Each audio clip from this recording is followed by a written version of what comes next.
Ayan, anak, papasok dito. Ayan. Nakapapasok na po ako. Dali. Ayan, makapit bakit na ako. Dali, pasok na po ako. Sakit sa balat. Magandang araw po mga kababayan. Welcome po sa Pinilangan Lakbay. Ayan. Naku, may darating pong bagyo ngayon. Malakas na po ang hangin. At dito po sa loob, makikita po niyo sa kwarto ko, biglang nagkaroon po ng shelves. O, dalawa. May gayos po ako dahil bumabagyo-bagyo po sa labas. Ayan. Pero po nang lakas po ng hangin. Medyo binuksan ko po yung bintana kasi pinagpawisan ako sa pag-ayos dito at para pumasok yung fresh air. Para pumili ko ito. Alam, pinag-iwan. Sama po ninyo, mag-ikot-ikot po tayo sa likod kahit bumabagyo. At kailangan po pumunta po sa grocery shop. At kung saan ko po binili ito, pakikita ko rin po ito pag-assemble. Dahil sa Sabado po ay may mga bisita po, housewarming party. Ito po, hindi pa masyadong ayos kasi bibili ko pa po ito ng mga boxes na maayos. Ganyan sa ngayon, ganyan po muna. Pero itong shelves, dito po yan. Di ba? Tara, samahan po rin ako. Ayan, pakikita ko po sa inyo ang bagyo dito sa Oulu, Finland. Meron po kasing storm up, ano ba to? Storm, ano ba tawag doon? News. Medyo malakas na nga hangin. Nako. May hamog, medyo malamig. Ganyan po itsura. Dito naman sa terrace ko, hindi naman pa masyadong marami yung dahon. So, okay pa. Sensya na pa sinusot ko pa yung sapatos ko. Ayan. So, ito pong mga berries na, yung berries na yan, mga dahon. Ayan, nagkakalaglag na po yung dahon. Pag nalaglag na po lahat, saka po ako magkakalay kayo dito. Malakas nga yung hangin dun. Punta tayo sa sa park. Wala naman sana. Nakakatakot po. Pag ganito po, may signal na huwag pong pupunta sa gubat kasi may bumabagsak pang mga puno. Meron na pong namatay. Diyos me, natatakot din ako. Pero tinan po muna natin itong mga berries. Itong Atkinson berry. Ang dami. Ang daming ibon dito kapag umaga. Hindi ko lang po makuhanan ng video. Mamaya baka lumakas pa tong hangin na to.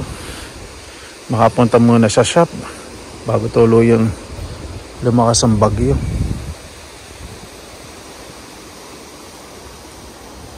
Ayan po.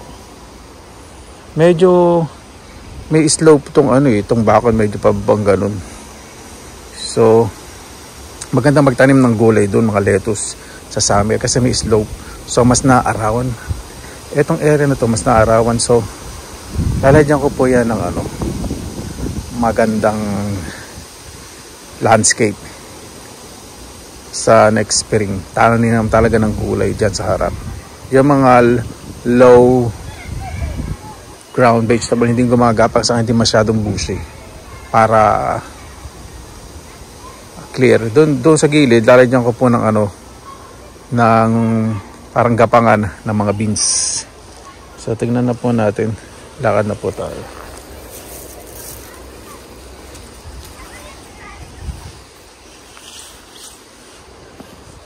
Wala nang masyadong kabuti dito.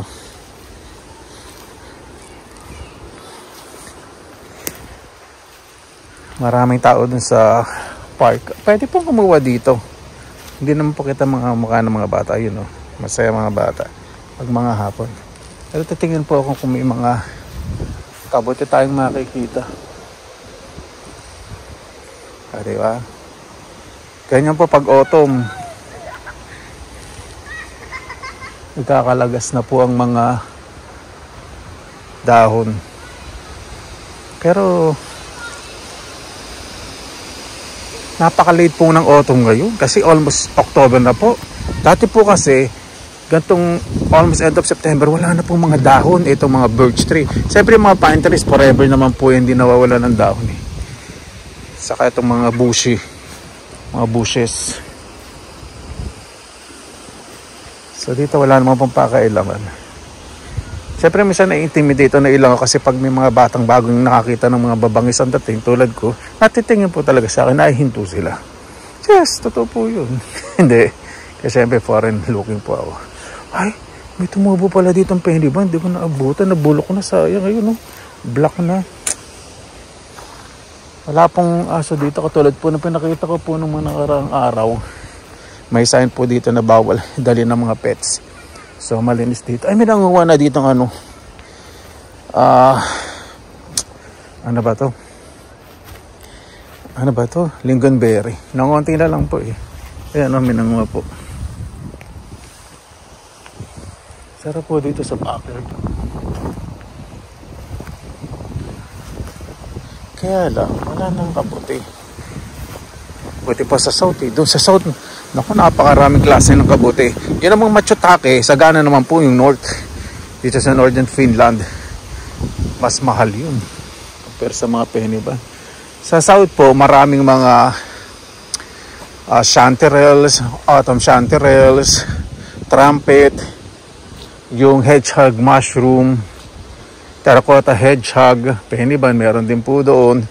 Saka yung birch bullet. Dito po sa Oulu, yung mga nakakuha ko po, may chanterelle, yung hedgehog mushroom, of course, penny ban, fungi porcinis, birch bullet, yun. Sa north naman po, yung Matsutake talagang popular, napakamahal po. No? Marami po kumikita ng malaki. Ayan, ako. Makapasok na nga po ng malakas na hangin, nakakatakot. So, baka may sigurado sa inyo mamayang gabi, pag malaki po yung malakas po yung hangin, maraming punong babagsak. Totoo po, nakakatakot. Kaya pag ganito pong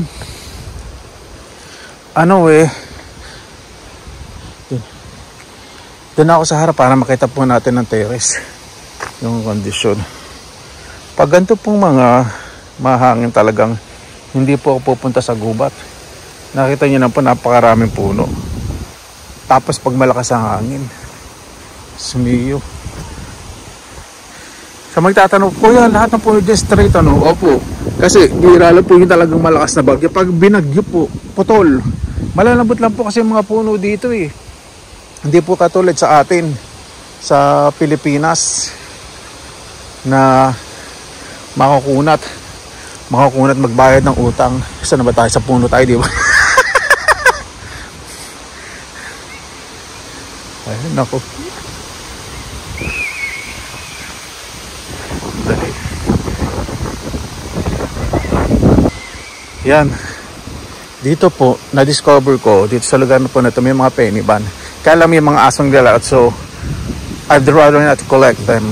Sa mga nag-request po na, kuya, pag nag-vlog ka English kayo, nakakatawa, parang sarap mo sapukin. Yes, I'll do it for you.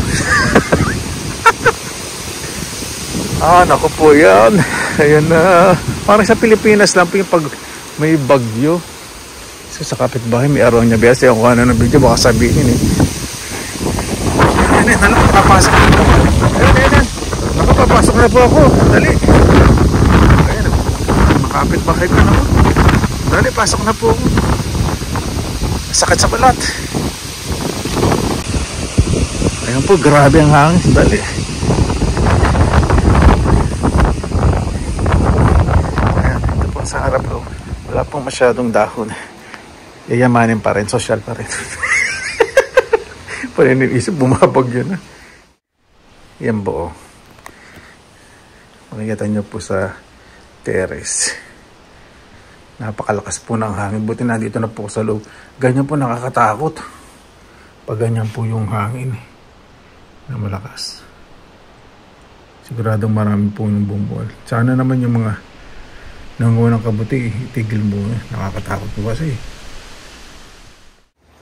Ayan pa mga kabayan. Dito na po ang bagyo. Medyo malakas na hangin talaga. First time ko po na bumiyahe po na ganito na mayroong storm signal o warning. Pero kailangan po dahil sa Sabado meron pong housewarming party sa bahay po. Hindi pa naman po ganun kalakas. Mamaya daw po lalakas yung hangin, pero kanina ang lakas po, buti huminto ngayon, medyo peaceful, pero mamayang gabi malakas po. Ay sigurado marami na namang mga bumagsak na puno sa news. Ayaw pong manood ng news, minsan nakakaawa po kasi may mga nabagsakan yung mga bahay, nakakaawa din po. Dito po kapag mayroong typhoon na warning, talagang gumagana na po yung warning na balita, yung weather forecast kung may pasok o wala. Pero mostly hindi po sila nagsasabi na walang pasok. Nasa tao pong papasok o hindi, nasa company po hanggat nakapag-drive po, lalo na po sa winter season. Bihira na po yung nagsasabing walang pasok. Pero pag sinasabi sa mga area talaga na may accident, talagang malalaman po talaga sa mga area po din, nasa news po talaga na halimbawa ako pa nandito sa Olo, kung merong mga streets na may aksidente, nasa news po agad po yun, may warning. Darating po yun sa mga phone po namin na hindi kayo makakadaan ganun. So malalaman ng institution, schools, universities, mga trabaho na hindi ka makapasok dahil sa ganung lugar na dadaan mo, which is automatically accepted. Hindi maganda accent ko. Again, I have to say it again. Which is automatic again. Which is automatically accepted. Okay.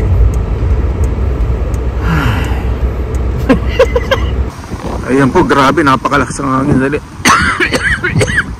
Tumatama sa muscular na magandang likod ko yung hangin. Kailangan po magmadali sa tindahan dahil yung bagyo parating na yung lakas na po ng hangin. Kung titignan nyo po, parang simpleng hangin lang pero napakalakas.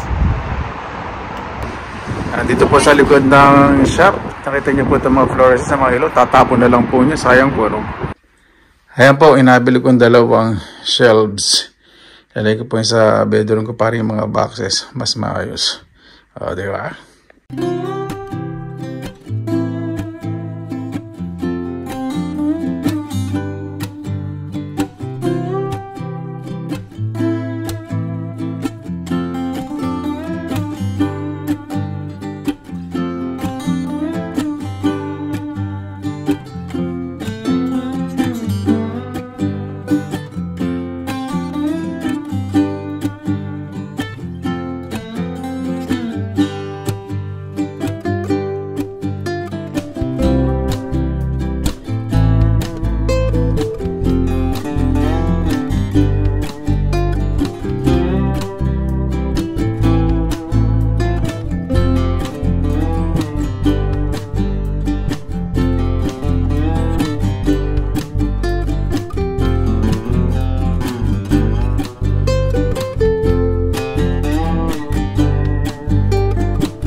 Ayan po mga kabayan, another arrangement of my bedroom. Hindi po siya so fancy. Gusto ko po organize lang yung mga gamit ko pag nagpe-paint ako, working space, kapag nandito po sa room. Diba? So po malinis, maayos. Bibili po ako ng mas maayos na mga boxes. Yung hindi po masyadong visible, yung mga masyadong makukulay, na may lid o may takip para mas maayos, mas malinis pong tignan. So, pag nandyan ako, nagtatrabaho ako, pagpagod, diretso agad sa kama, nakapagpahinga. Ay, salamat na matapos na. Yan po mga kabayan, natapos na rin po tayo. Ay, salamat. Hindi pa ganun kasosyalan yung pag-ayos ko. Kumbaga, hindi lera ko lang po muna. At isipin ko po ano po yung mga boxes na pwede kong bilhin at yung kung ano yung mga gagamitin ko pag nandito po ako, nagtatrabaho. Sa likod ko po, kung nagpe-paint po ako. Kasi gusto ko po tahimik na lugar. Tapos kasi yung bintana dito malaki. Naka-inspired po dito sa kwarto kasi medyo okay po magtrabaho. Yun lang po. Sige po, wala. Ayan. Ayan. Lakas ng hangin. Ano po? Siya na po, pagod ako. Maraming salamat na po sa inyo oras na ilan sa Pinilang Alakbay. Ingat po sa mga kababayan po natin nasa Pilipinas. So wala pagdasal po natin ang kapwa po natin kahit hindi Pilipino, lalo na po yung malalayo po sa ibang bansa, kahit nasa Pilipinas, yung namamasukan, mga guro, mga nakakasama. Pagdasal po natin ang bawat isa ang kaligtasan, lalo na po yung mga malalayo po sa kanilang mahal sa buhay. Para po, maraming salamat naman po sa inyong oras nila sa Pinilang Alakbay. Basta lagi po tayong positive vibes, good vibes. God bless, ingat po lagi ng araw. Laban na!